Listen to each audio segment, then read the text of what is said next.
Бригада рабочих обшивает главный купол будущей центральной мечети города. Зеленые листы железа привозят из-за границы, а уже здесь создают ячейки, которые затем скрепляют между собой. Работа не из легких, но когда участвуешь в таком богоугодном деле, трудности только в радость, делятся добровольцы.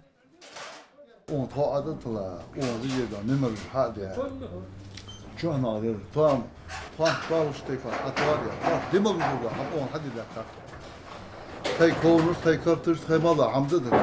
Hal alçın, ya yok merdik diyor. Ya yok merdik üstü lahtış.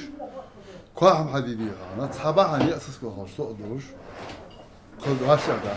Возводить мечеть начали в 2014-м полностью за счет средств неравнодушных граждан. Вырыли котлован, залили фундамент и возвели стены. Потом строительство заморозилось на несколько лет, но после обращения имама к жителям на средства благотворителей установили окна и двери. Желающих помочь оказалось много. Дело начиная с подвального помещения, примерно 4 этажа холер. С нижнего этажа до самого верха халдалс. Полностью электрооборудование hayatı yurtları темпия наша организация руководитель шина хабети бейта дел шина она полностью электрооборудование чакяни то улк яш инса хадин адлат тон сахидан тонха. Помимо денег, многие вызвались помочь делом в строительстве Дома Всевышнего. Добровольцы откликнулись не только из числа жителей Карбулака, но и со всей республики. Курейш Ганиев рассказывает, что раньше людей было не так много, и хватало старой мечети для проведения пятничной молитвы. Сейчас русп совершают в 4 разных местах, но построив новую мечеть, все как раньше соберутся воедино под одной крышей.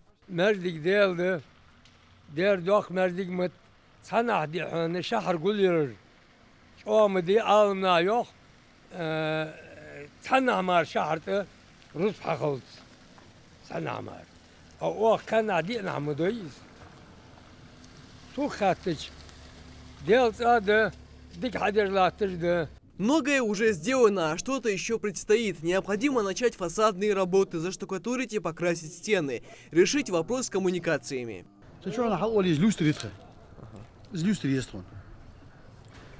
Кусаж есть он. Адак. Кусаж есть там второй ястра. Вы ханвелате мети еди ми мордил халдеш. 4 купола валса гу бяка. 4 купола та турецкий турки мягко хабяха санаха цена пока не дячи деха. Это в пределах 16-17 миллионов аж есть он жи купол. Хали. Новая мечеть, она, как вы видите, большая, рассчитана она на 5000 человек вмещаемость. И на первом и цокольных этажах они рассчитывают построить медресе и библиотеку для обучающихся.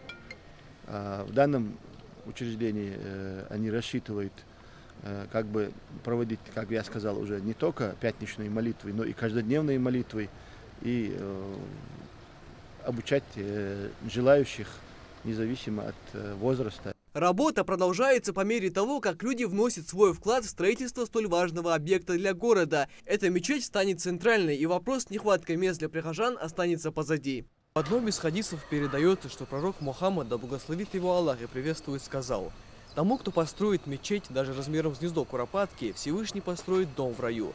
Все, кто трудится в возведении дома Аллаха, призывают жителей республики внести свою лепту в это богоугодное дело. Михаил Тангиев, Марбек Межоев, Новости 24.